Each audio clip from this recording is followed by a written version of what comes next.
the City of Clear Lake has issued an advisory evacuation for the area between Kern Road on Lakeshore Drive, between Kern Road and San Joaquin. And the reason for that is it's a very low-lying area that's right along the lake. Approximately half the road in certain areas is being incurred on by the lake, so it's being narrowed into one lane. We want to reduce the amount of traffic going through there at this point because there is debris throughout the road. Special Districts is also out there in the area between Kern Road, specifically the lower Lakeshore area, and King Road, which is approximately where the post office is. They're doing work, they're blocking the lanes, it's creating a bit of a traffic issue, so we've closed that area for traffic. So currently the weather report that we have does not have the lake rising at this point. It's starting to be on the downside pending any future storms, but there's nothing significant that's on the way. But we have issued an advisory evacuation just as a precaution based on trying to reduce the amount of traffic in the area and any potential for issues with regard to the special districts and the work that they're doing out there. Greg, in the impacted areas, do you have any reports of homes being infiltrated by water? Yes, in the lower Lakeshore Drive area, there are a number of homes that have water surrounding them or directly in front of them where access has been cut off. Not inside the lakes? It looks like in certain ones there may be water inside of them.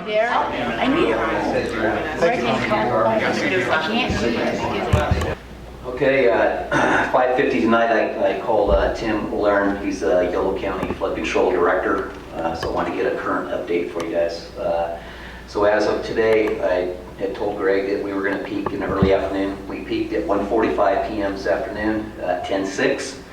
We'll be dropping 1/10 over 24 hours. We'll be down to 10:05 tomorrow.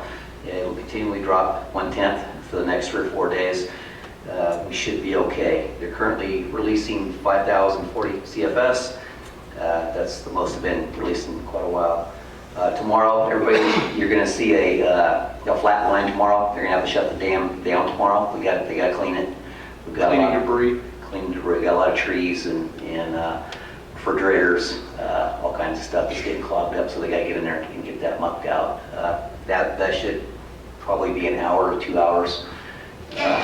It's a lengthy process, but they have to do it. If we get that stuff lodged up in there, we got some serious issues. So that's the current update.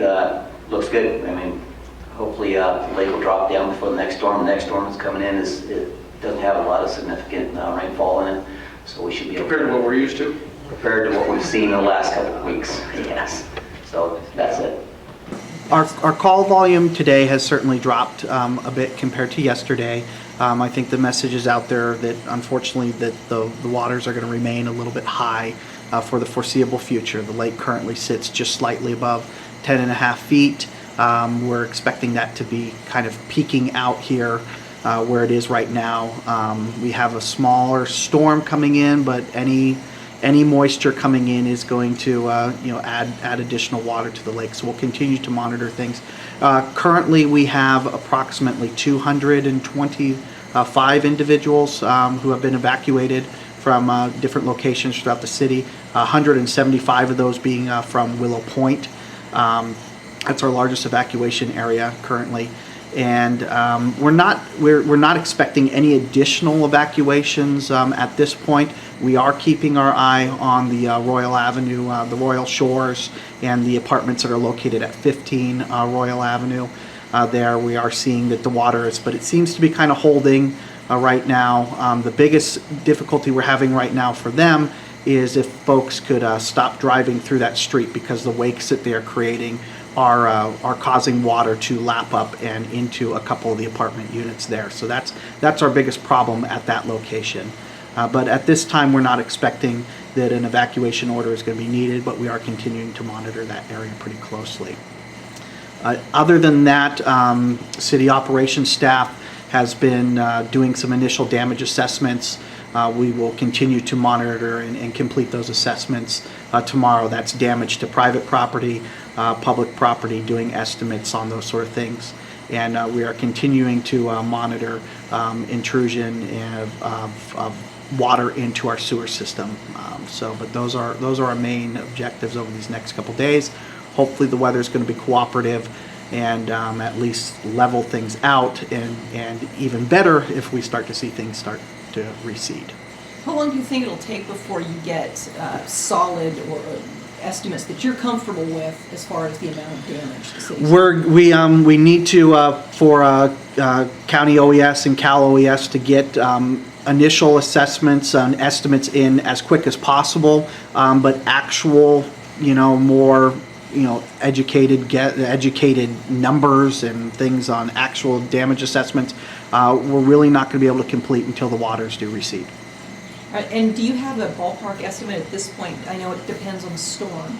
Are we looking at 2 to 3 weeks to recede, more? Anybody have an idea at this point? If there is no additional rain at this point, it's probably going to take 2 to 3 weeks for the lake to go down below our flood stage.